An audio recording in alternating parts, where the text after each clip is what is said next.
Ladies and gentlemen, and thank you so much for joining us.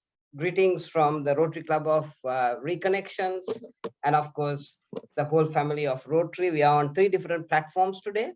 There's one platform here, and then you have 2 social media platforms which people are hooked onto. Our clientele includes private sector, public sector, and we also have a group of people who are joining from overseas, including ambassadors who have been also guests on this program and who are also honorary members of the Rotary Club of Reconnections. Before I introduce our honorable speaker, can I ask the president of the Rotary Club of Colombo Reconnections, the lawyer Rakita Jaitunka, to welcome the team. So over to you. Thank you very much, Dr. Rahanta. Good evening, everyone. My dear Rotarians, all the other guests who have joined with us today for this special session organized by the Rotary Club of Colombo Reconnections. First of all, I would like to recognize PDG Surirajan and the District Governor-elect nominee, Jaram Rajendran, for being with us today. Thank you very much. And we all know the current situation that we are going through. We all experience it day-to-day life. It's beyond explanation and unimaginable. And we have very little hope in this as citizens of this country. So we thought of inviting this distinguished guest as our speaker for this evening to enlighten us on the way forward as a country. So when I said distinguished, I actually meant it because he's a person whom we all respect and appreciate, notwithstanding the different political opinions that we have.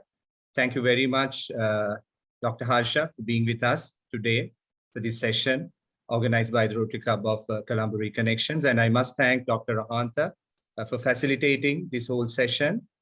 Without spending much time, I would like to invite Dr. Rahanta to formally introduce our speaker for today's session. Over to you, Dr. Rahanta.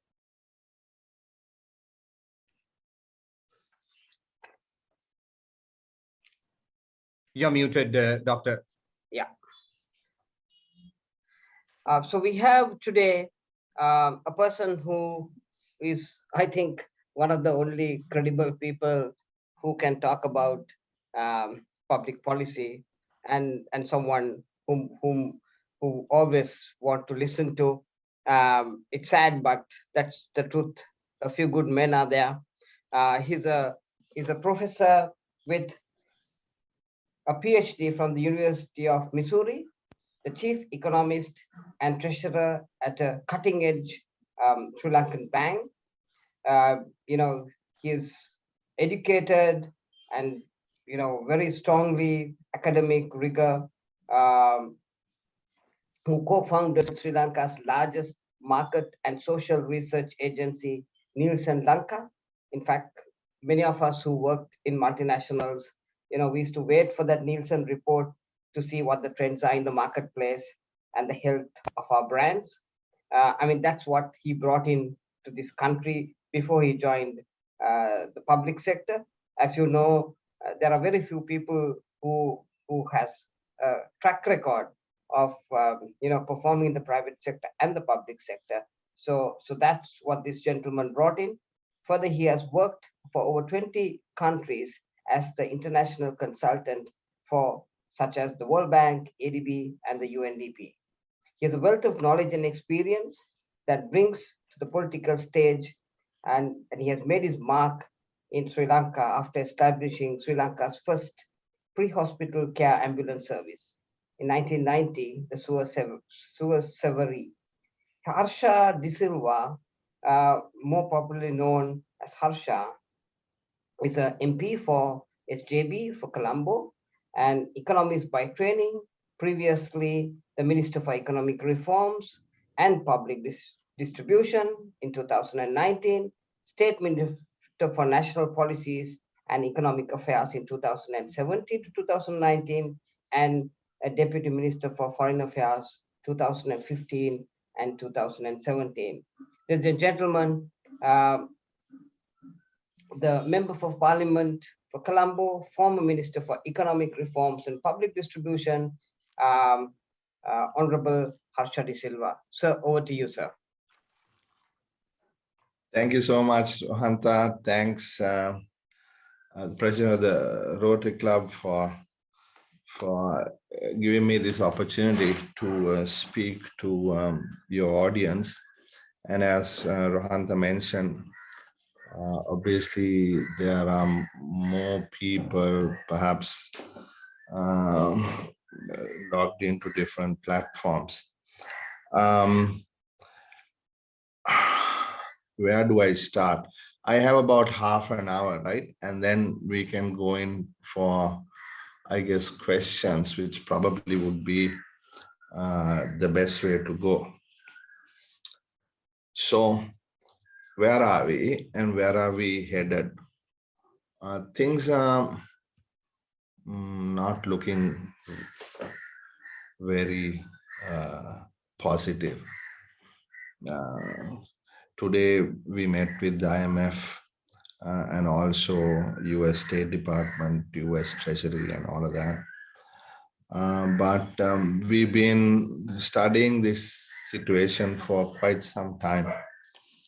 And, you know, it's not really surprising from a sort of an academic perspective that we are facing this situation today.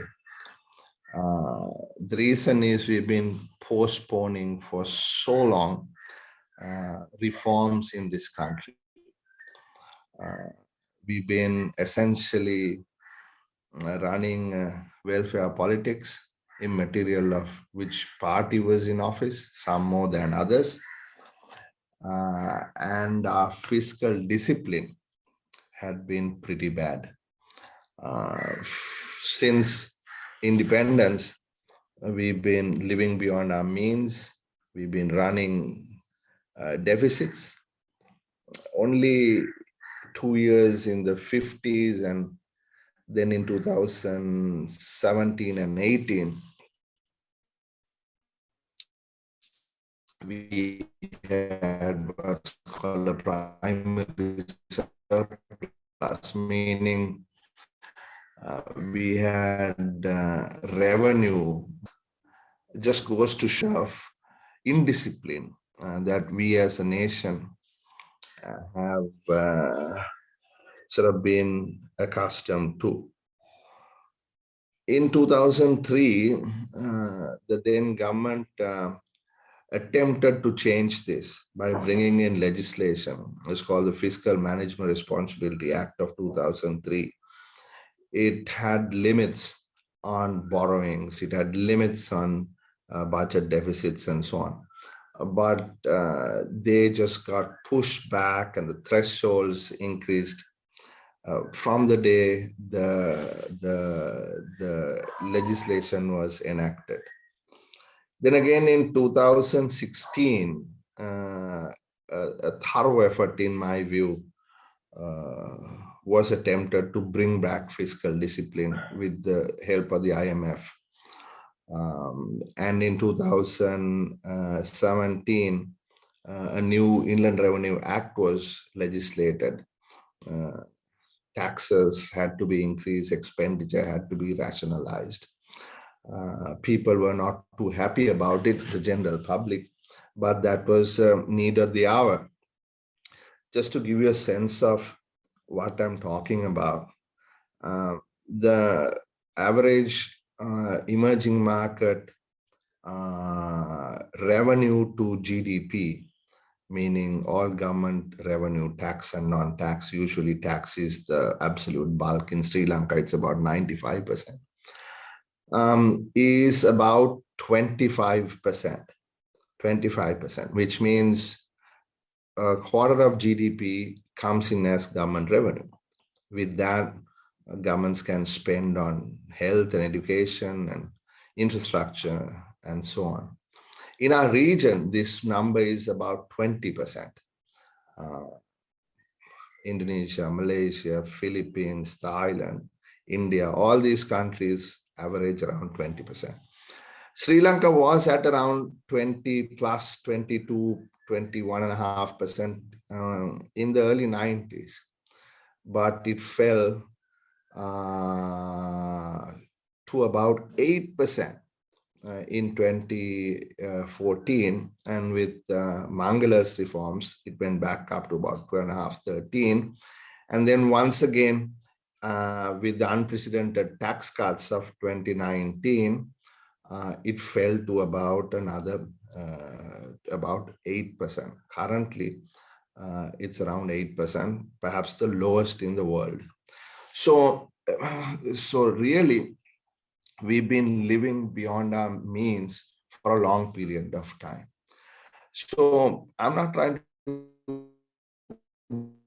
blame anyone, but to lay the facts in front of this audience that this was building up over a long period of time. And politicians who either didn't understand or was not willing to listen to reason continued to splurge, spend on various projects that were not feasible, that didn't bring in any return on investments. And also investors were not incentivized to put money on what are called tradable investments or tradable sectors, meaning exports essentially.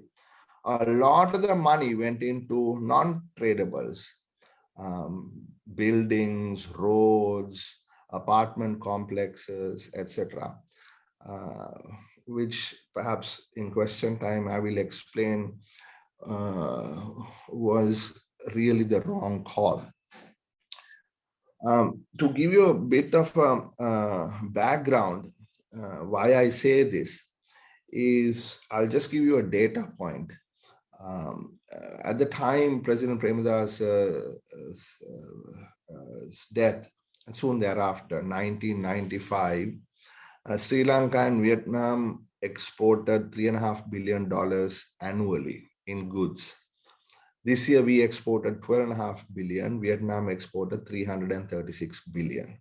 Just goes to show how I explained to you earlier on the domestic side of issues, where our taxes were far below what our expenditure was. So therefore, we were running a deficit of the internal budget.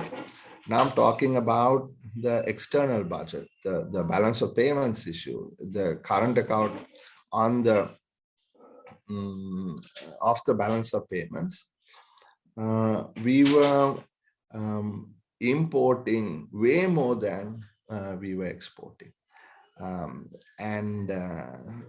Vietnam, for example, since I took that country, went from apparels to radios to TVs to computers to telephones to higher tech exports, whereas we didn't do any of that. Was stuck essentially in apparels, and subsequently we got some service exports in IT, but we didn't do the kinds of reforms to bring in the investments into tradables. We fell behind big time on what I call trade and investment policy reforms. We thought of creating a Deshiya Arthika, not understanding that Deshiya Arthika or local entrepreneurs, local investors would certainly need to compete and expand their market share beyond the shores of this island. And instead of building walls around Sri Lanka, what we should have done, and people like us have been propagating this idea for a very long time, is to build bridges from Sri Lanka and to start exporting out of it. So every time we run a deficit on a current account on the balance of payments, That means we are consuming what others are producing. So when we consume what others produce, obviously we have to pay for it in US dollars. So every year, when you run these deficits, I'm now referring to the current account and the balance of payments, you continue to stack up debt year on year. And what happens is interest component builds up, interest on interest, further debt, and to repay that debt, because there is no export income, we have to borrow more. And you are running a deficit at the same time in the budget. And in order to fill the budget hole, you're borrowing both in Sri Lanka and outside Sri Lanka, borrowing in rupees, borrowing in dollars. Dollar borrowings are not bringing in any return. Therefore, we need to roll over the debt and pay more in interest as the dollar debt is piling up. So both what we call is a twin deficit situation that we as a country were running. And then, fast forward to the recent past, as we all know, beyond the policy era of the tax cut, having explained to you earlier that we were pretty much the lowest in the world in terms of tax to GDP, there was absolutely no rationale to cut it further, because you are going to create an unsustainable situation in the treasury that we were not going to be able to meet our debt obligations. And when that happened, immediately, rating agencies saw where we were headed. They downgraded us. Actually, first, took an outlook from positive to stable to negative, and subsequently started downgrading us. And unfortunately for us and everyone else around the world, COVID did create havoc in tourism and so on. That has to be acknowledged. But the problem started to get critical before that. The second policy era was the overnight banning of imported fertilizer, supposedly to make Sri Lanka the first country that was going to be able to produce or have totally organic agriculture.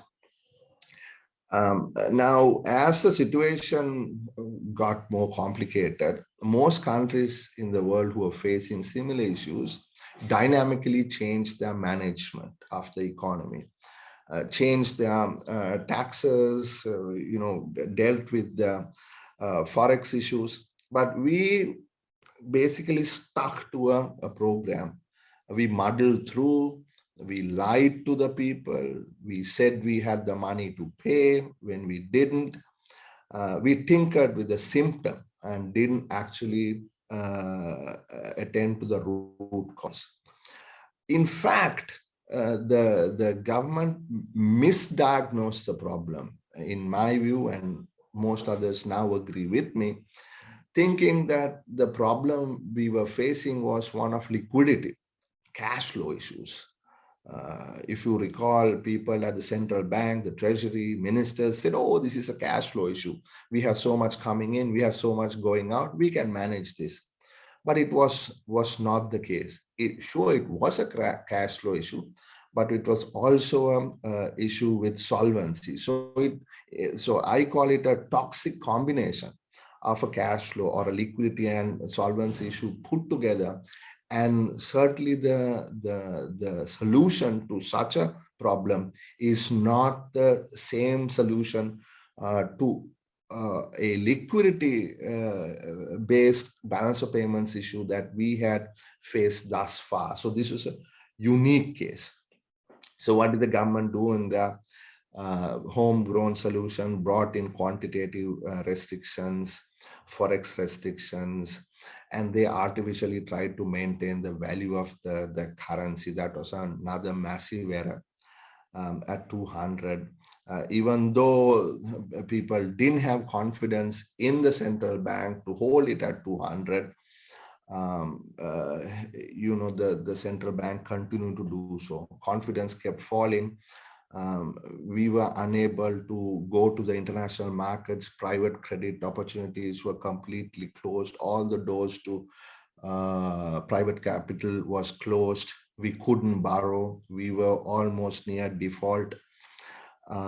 So what we did was we used our reserves on the one hand to hold the currency and on the other hand to repay our debt.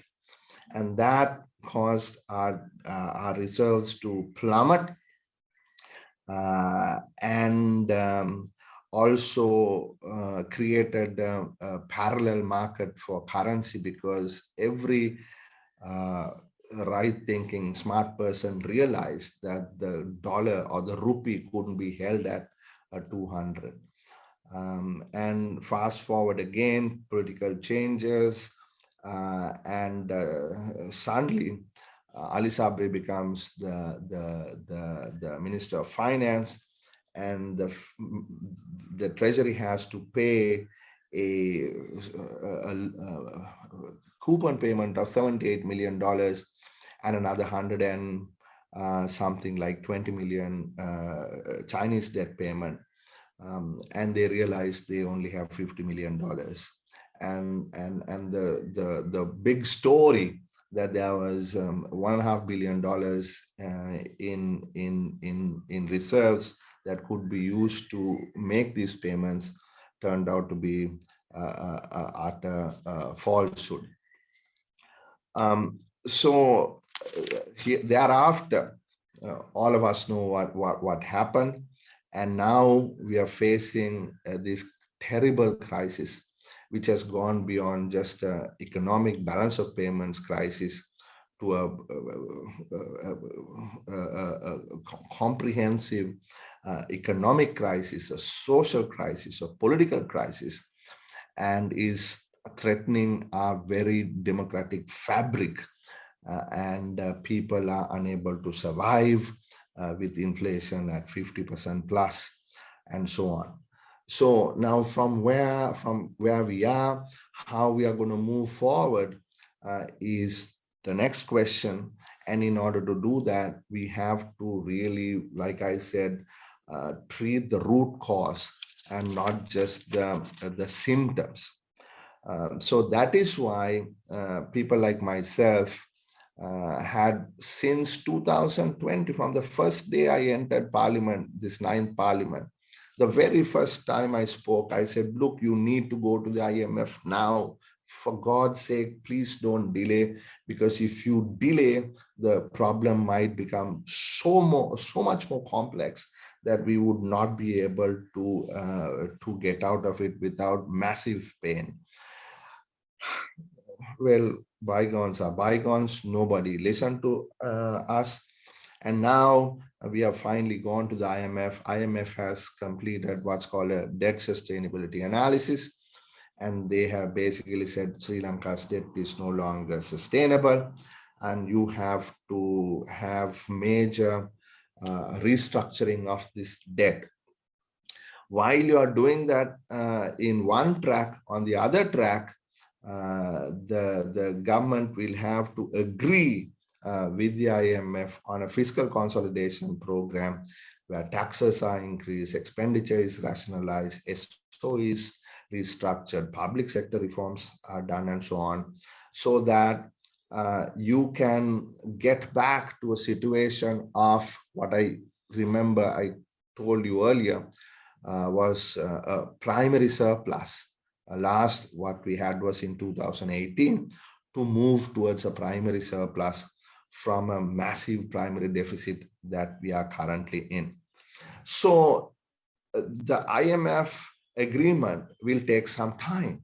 That is because we are facing a unique situation where IMF cannot lend to Sri Lanka any longer unless Sri Lanka is able to get assurances from our creditors that the government of Sri Lanka and the various creditors have come into some sort of understanding, may not necessarily be an agreement that have been signed and sealed by them, but assurances on an understanding, on an acceptable debt restructuring mechanism. So as you know, there are different types of creditors. You have the what I call the senior creditors, IMF, World Bank, ADB, who will not haircut their loans. And then we have what's called the Paris Club, particularly Japan. And then we have the non-Paris Club official creditors that are essentially China and India. Then we have the private creditors, essentially the holders of our international sovereign bonds, who are going to be very a difficult bunch of people to negotiate and agree on a haircut. So it is a circular function almost, in that the fiscal consolidation program is a function of the debt restructure, right? And the debt restructure is a function of the fiscal consolidation program, right? So the fiscal consolidation program is a dialogue between the government of Sri Lanka and the IMF. The debt restructure is a dialogue between all those creditors that I mentioned earlier and our debt restructuring team, who will represent us at the negotiations, particularly these two companies, Lazard and Clifford Chance.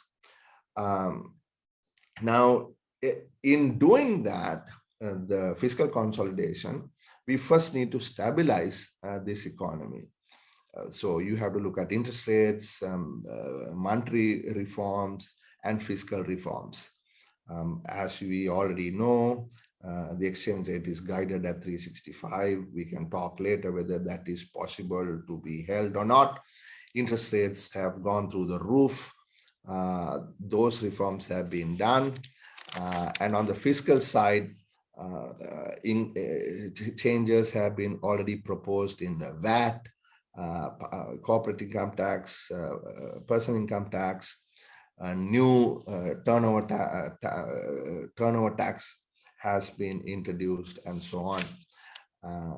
And then while we do that, we have to keep in mind we can do all these things, but people are going to be able to, live with it.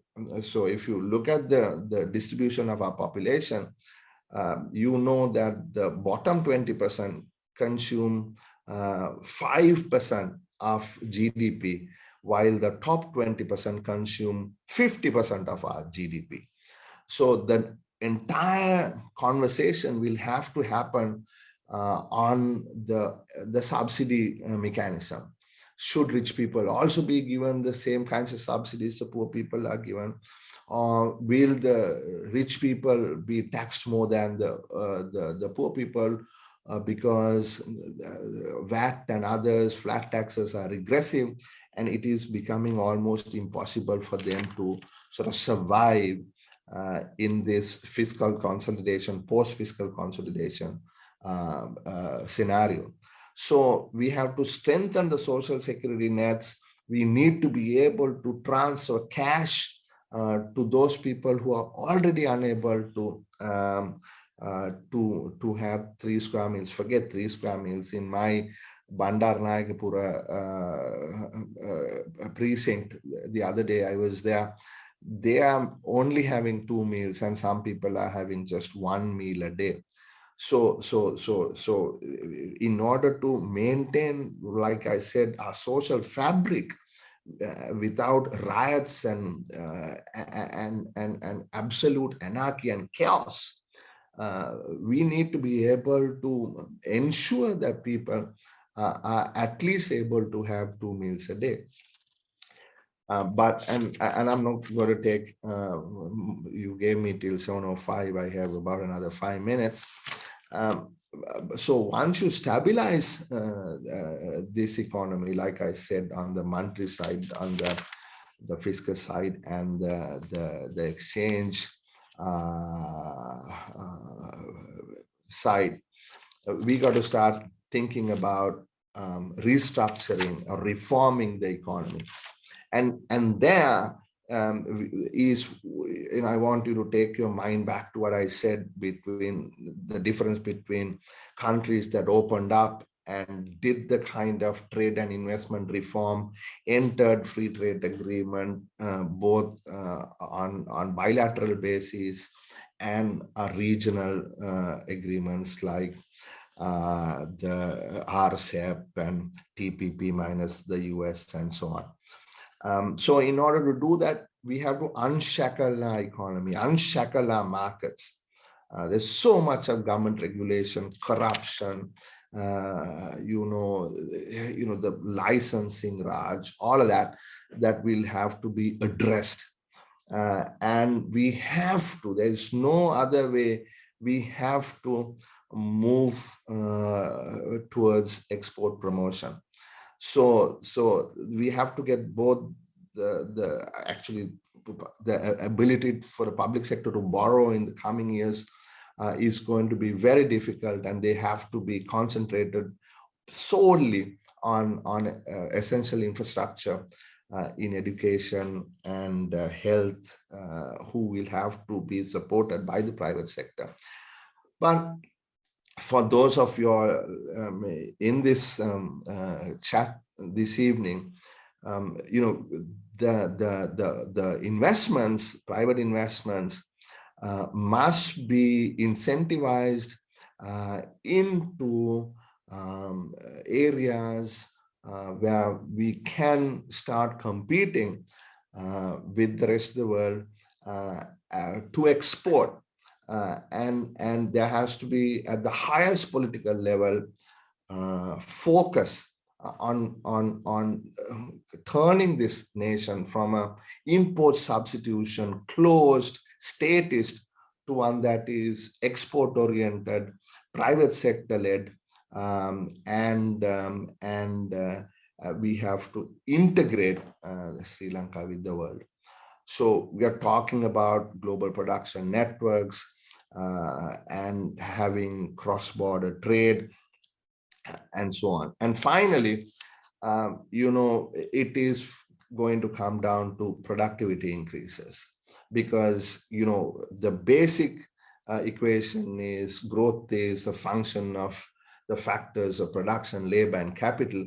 How much labor on a marginal basis can you increase? How much capital can you increase on a marginal basis? So it has to be based on what is called total factor productivity, which means technology, management, innovations, and everything else that would improve the marginal productivity of the factors of production. And that will come with competition and the ability to start producing more complex products than the simple apparels and others. That I'm not saying apparels is not good. It has it is because of the apparels we are surviving today. And even in apparels, there's been a shift towards a much more sophisticated apparels.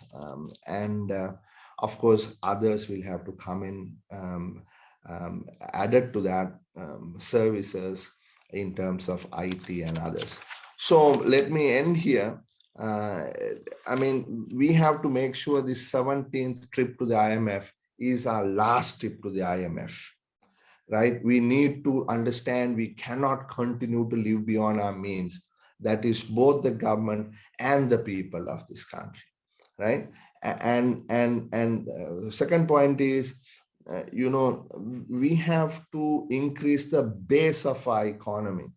We have to start producing more things, and those things that we produce has to be for more than the consumption of the 22 million Sri Lankans, but a regional and a global marketplace. So we have to export. And in order to do that, we have to increase our productivity in the long term, total factor productivity. And finally, the last point is we have to have checks and balances. We must be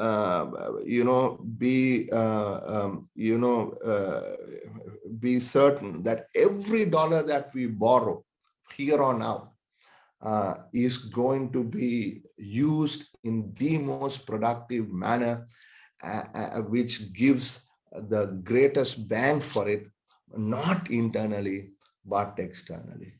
So, Rohanta, that's kind of the storyline as it now stands. I try to give everyone sort of a comprehensive picture, and I will answer any question that the audience might have. Thank you. Thank you very much, Honorable Member of Parliament. I got 37 questions already, but you have to leave at 7:30. So I'm going to pick the questions. I can make it 7:30. I can make it 7:35. Oh, thank you. If my lights go, I will connect on my mobile and I will summarize all the questions. So the first question is, you met the IMF this morning. Is there anything that we should know? I mean, like I said, it is not going to be a walk in the park. And the reason for that is IMF cannot lend to Sri Lanka until and unless Sri Lanka is able to get assurances from its various creditors that they agree on a plan on restructuring their debt. And that is a function of the fiscal consolidation, taxes, subsidies, etc. So it is true the IMF is the only way out, but IMF its hands are tied, and it is for us to negotiate with the creditors some restructuring plan that everybody is able to agree.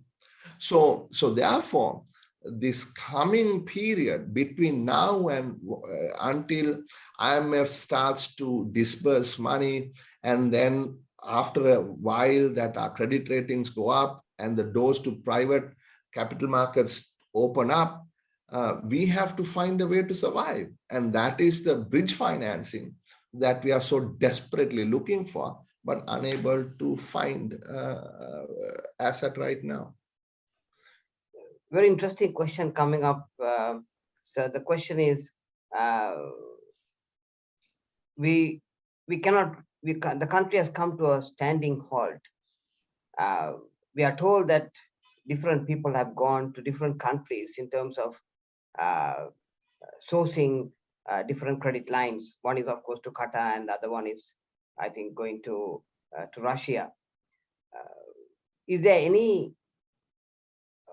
positive outlook coming which we are not privy to?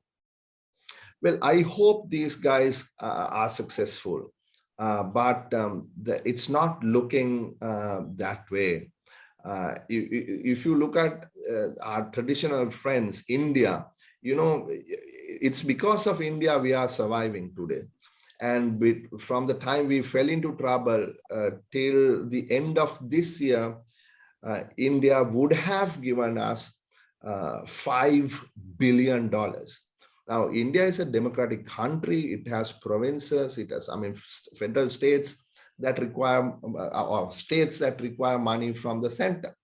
So they can't just dole out money. They have to answer in parliament for every dollar that they send outside, because they have a need for the money internally as well. Now, we have asked for an additional $500 million to purchase oil, but that hasn't come through. And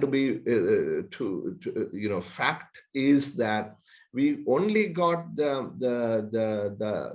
loan, small loan, to purchase the fertilizer after the default. We didn't get anything else. Everything we got some time back. China has not let us relax the conditions on its swap so that we can use that money for purchases. Japan has not given us any money. Russia has said, look, we can talk to you, but recall there's a big issue between the West and Russia due to the Ukraine war, and the global complications when we are dealing with Russia, because we are not India. We cannot dictate terms to anyone. So we are a small country caught between the big players. Then look at the Middle East. Nothing has come through from the Middle East. And I'll be quite honest with you. The way we treated Muslim population during the pandemic is certainly not going to help us now when we go begging to get money from them. And if you look at the West, Europe has given a little bit through WFP, the UN, FAO, etc. But the Americans have surprisingly been a little bit more generous. The USAID has sort of, given some grants unexpectedly more than what most people thought we might get. But the US president at the G7 summit said he's going to give an additional $20 million. I mean, it's a shame for us. We don't need to be spoken to at the G7 as a nation where people are dying of hunger. It's like Sudan or Lebanon or some other place. So, but then that is our brand now. So that's kind of the damage that the government in office has done to our foreign relations, that we don't seem to have any friends except for India, who can't abandon us.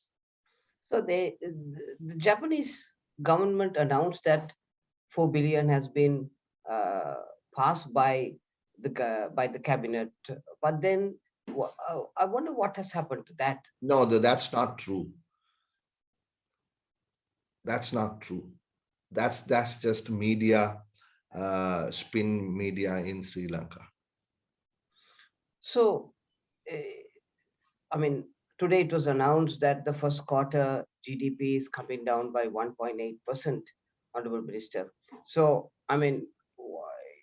we know that inflation is at 45.8%, food inflation is at maybe 70s. Given that you come from a research background, it will be, we are heading for riots, given that almost 20% of Sri Lanka's population are having an income of below 20,000. So your view, please. Inflation numbers will come out tomorrow. In my view, it will cross 50%, the CCPI numbers, and food inflation might cross 70%. And that is just the government figures. The Hankey index puts inflation in Sri Lanka at 125% or something like that, only below, I don't know, one other country. So survival is going to be tough. Like you said, people are not going to be able to deal with the soaring prices. So that is why I said at one point in my talk that it is absolutely essential that the bottom deciles are taken care of through a social safety net. It may not be the bottom two deciles, maybe bottom 3 deciles, 4 deciles, 5 deciles. And don't forget, the middle class is suffering too. People don't want to openly admit that they are taking money from their savings to pay for maybe even food, school fees, kids' education. Credit cards are maxed out. And so the middle class is silently suffering. And that is going to rupture too if they are also not taken care of in some way or the other. So my thinking is we'll have to actually address not the bottom 2 deciles, but the bottom 6 deciles. And I have done those numbers, and it is scary. But what you said just now is even more scary because the first quarter is minus 1.8. But the expectation for 2022 is anywhere between minus 5.5 to about minus 9, which means once the moratoria, the moratorium or the moratoria or multiple are removed, SMEs will have to start paying back, and with growth coming down minus, let's say 7-8%, prices soaring, you're talking a stagflation, people getting unemployed, because already bunch of industries are in real trouble, in tourism, in construction, and so on. Yeah, Rohan, so it is up to the government and everyone to, at this point, to be, be able to somehow manage this situation without blowing over. But on the other hand, people are not willing to take it anymore. So on the political side, which I didn't speak about, it's a tinderbox. Very interesting question. So, do you feel that the 21st Amendment is one of the strategies that can get stability? No. 22nd Amendment, what Vijayadasa is bringing in, I told Vijayadasa, please don't say this is the 19th, because if you say that, you are going to be a damn liar. Because on the 10th or 9th, when the president addressed the nation, he said two things. He said, I'm going to bring back the 19th, reenact the 19th. And then there is a discussion on abolition of the executive presidency, and I'm going to start thinking about it.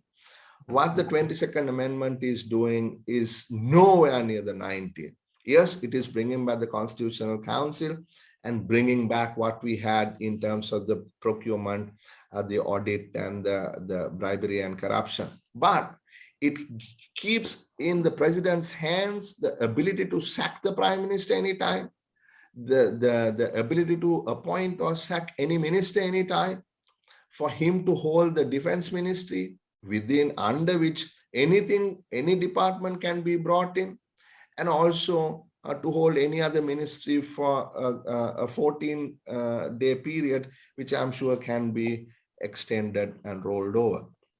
So this is an absolute letdown, a total absolute letdown, right?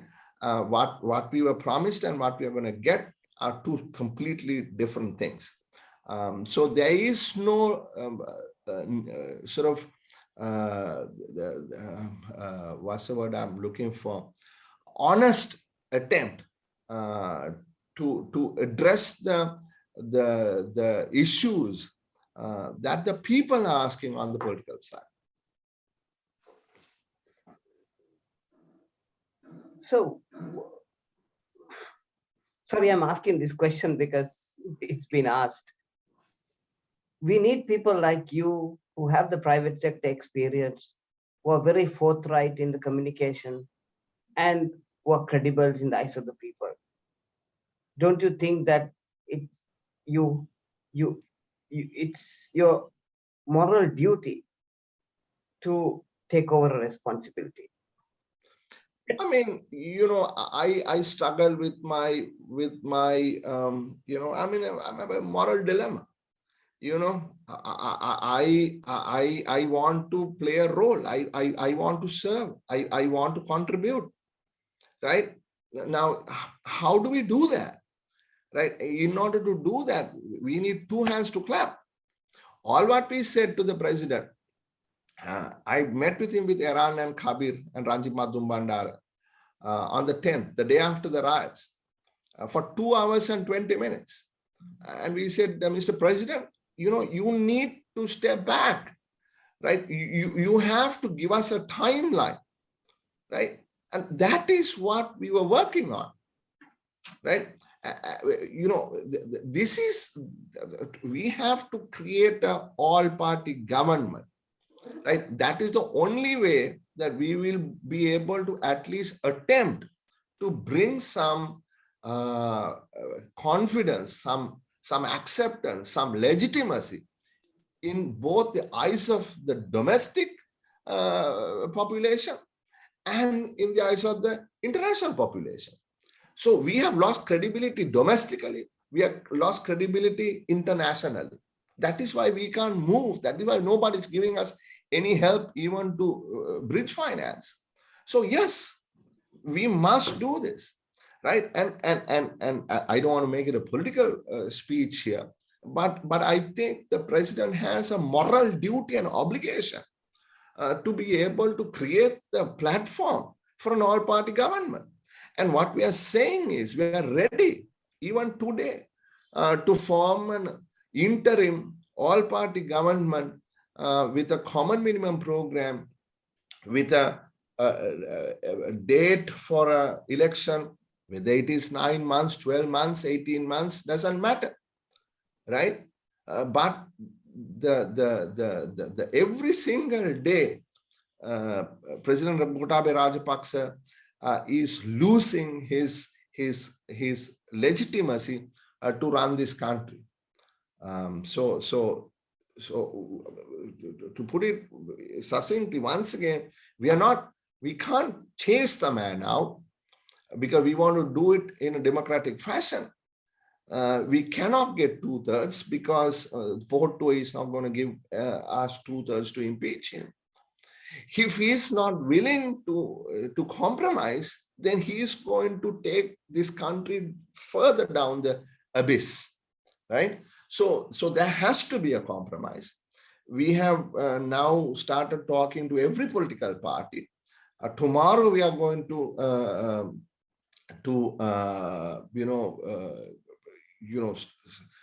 bring this to the attention of the people and bring as many people as we can together and force this president to work towards a solution for the people.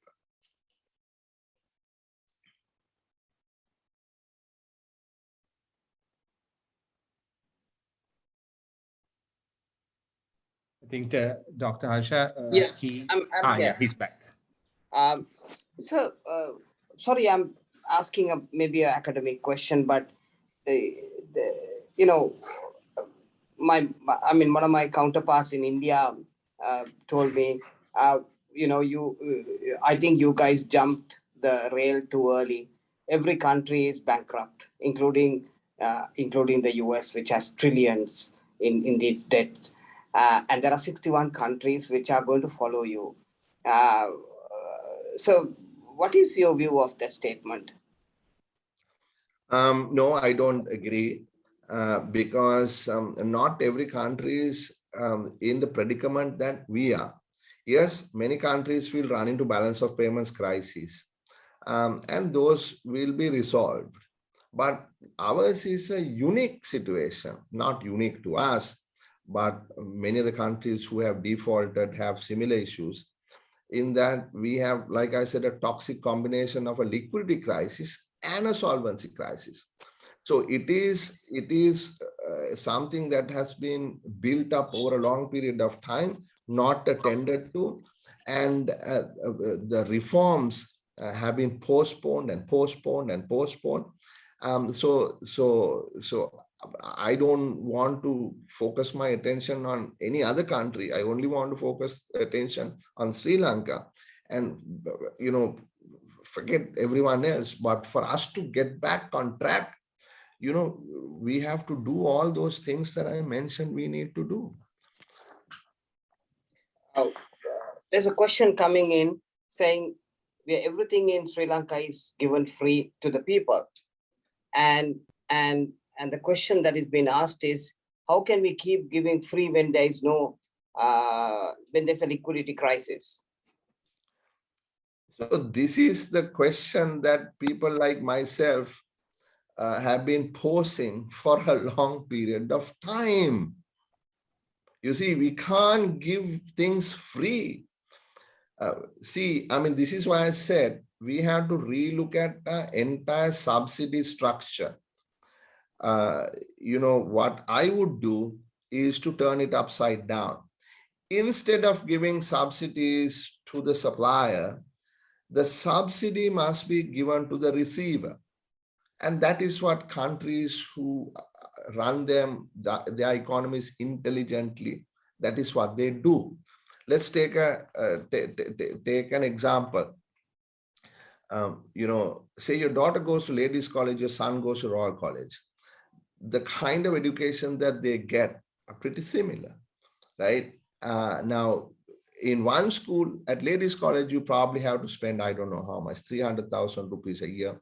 At Royal College, you probably spend 3,000 rupees a year, right? So now, how equitable is it that the same parents, two kids in two different schools, just 100 meters apart from each other, you pay these completely different fees to get your education? I'm just taking this as a very basic example, right? So you turn it around and see, it is not the school that has to be given the subsidy, to be given to every kid, immaterial of how rich or poor the kid is, or his or her parents are, but the kid, him or herself. You see, so if you come from a background that your parents are wealthy and are able to afford, then you have to pay. And that is based on multiple criteria. We have something called means tested. Some will pay 100%, some will pay 75%, some will pay 50%. And the low income parents, kids will pay, say, 10% or 0%. So that is where you're going to get social equity, right? So that is why people like myself believe in what is called a social market economy, which is a combination of political liberalism and economic liberalism. In terms of economic liberalism, what people like us believe is that the market works, that the market works. So you have to create competitive markets. On the political liberalism, what people like myself who believe in this, want is justice, equity, social justice. So I know you have to go at 7:35, and a very important question has come up. What is your advice for us in the private sector who's in fast-moving consumer goods, having to plan our distributor, importing our stocks, maintaining stocks? What is your advice? I mean, you will have to, it's a function of many things, right? I mean, if you're importing, first of all, where are you going to get the dollars to import? I mean, how much of stock are you going to keep? Can you, enter into some sort of forward agreements? Distribution today is a catastrophe, right? I mean, without diesel, how are you going to distribute? I mean, I drive down this SSC road every morning and I see yellow DHL vehicles, a whole bunch of them parked there. So distribution is stuck. I see ambulances parked there, right? So it is a completely unprecedented situation that we are facing.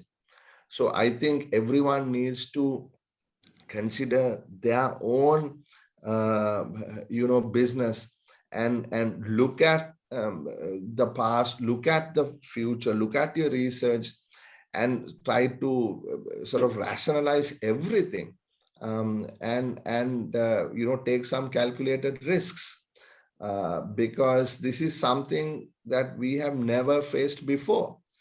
But I'll tell you, on the exchange rate, as long as the central bank doesn't go back to printing money,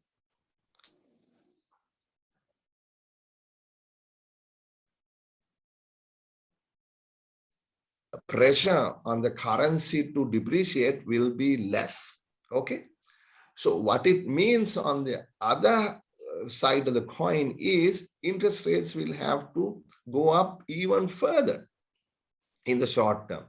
So if you look at the bond auction yesterday, what you would see is an inverted yield curve. That means currently, right now, interest rates are high, but interest rates, say annual interest rates, say from 23 to 24, or from 24 to 25, will be much less than what is today from 22 to 23. So you have an inversion of this yield curve. So you need to be able to understand where this is moving and be able to plan out your finances in such a way that you are able to ride the inverted yield curve in whichever way that is possible, right?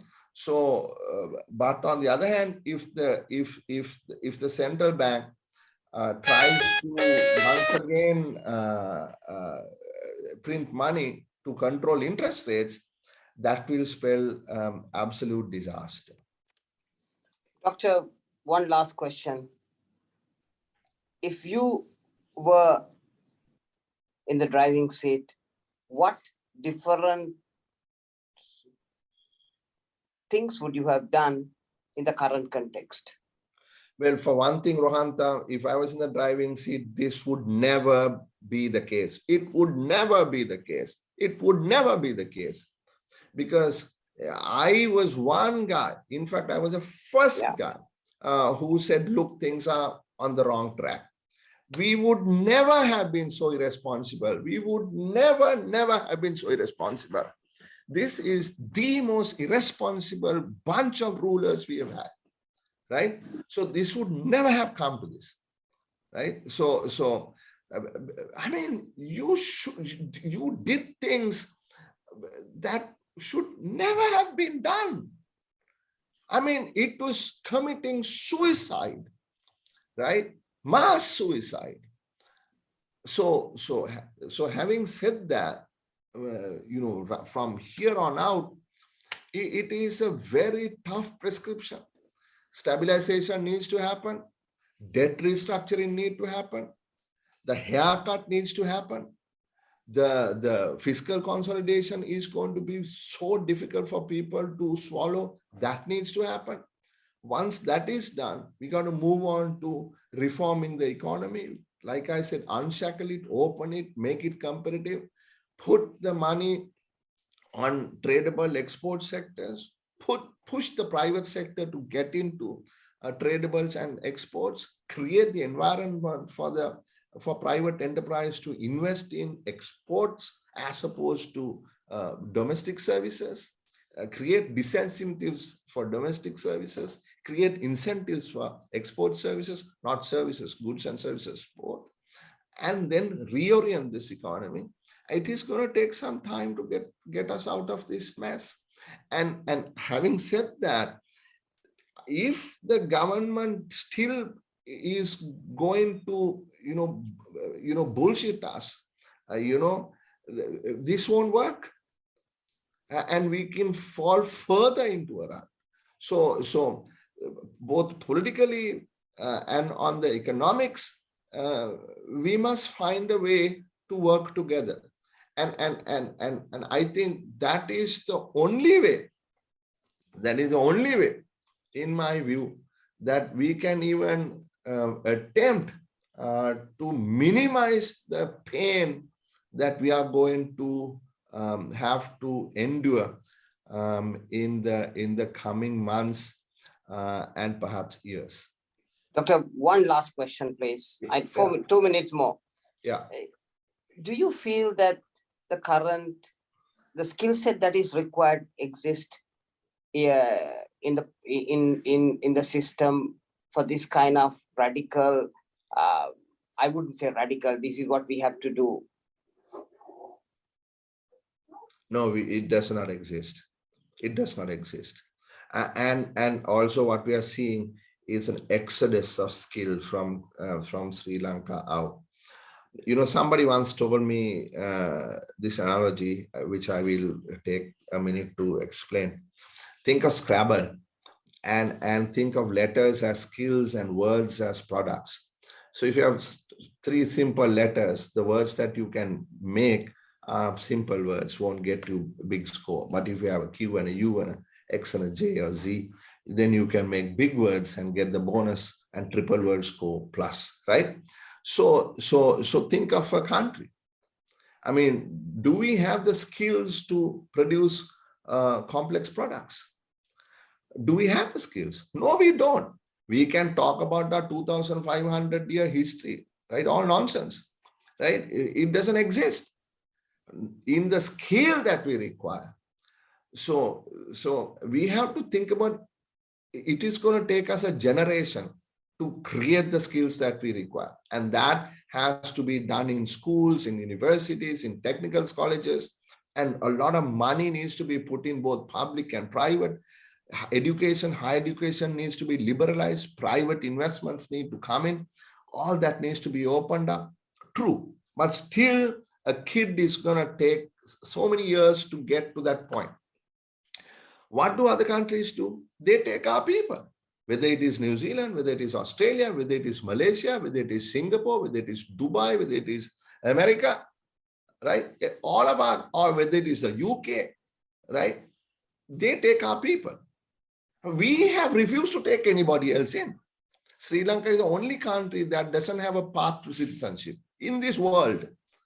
Maybe I'm missing a country in Africa or somewhere which I don't know about, but we don't have a path to citizenship.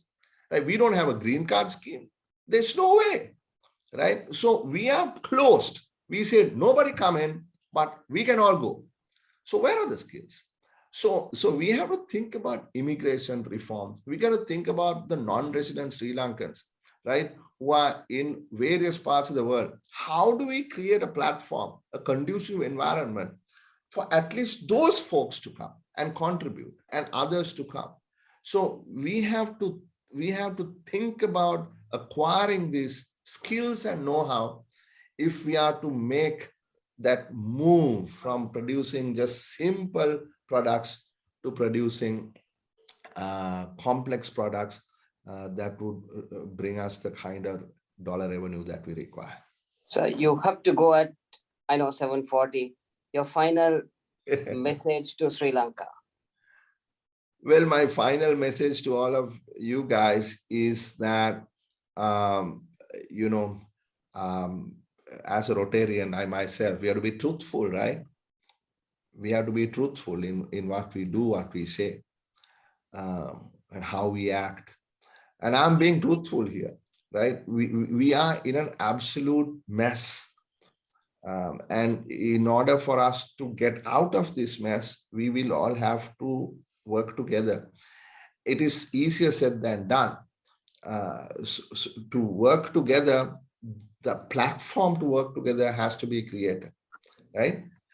So the political leadership must now figure out a way to get that done. If it doesn't happen, hell will break loose. People unable to survive will,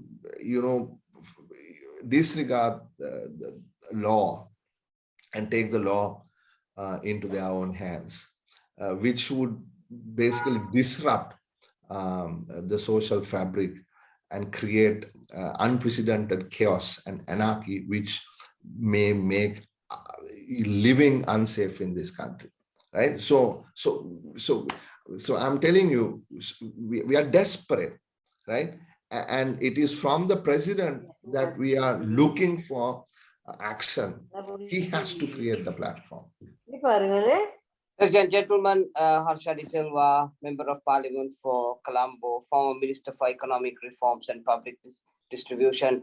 Thank you so much, sir, for spending some time with us. We really value the ideas that you shared with us.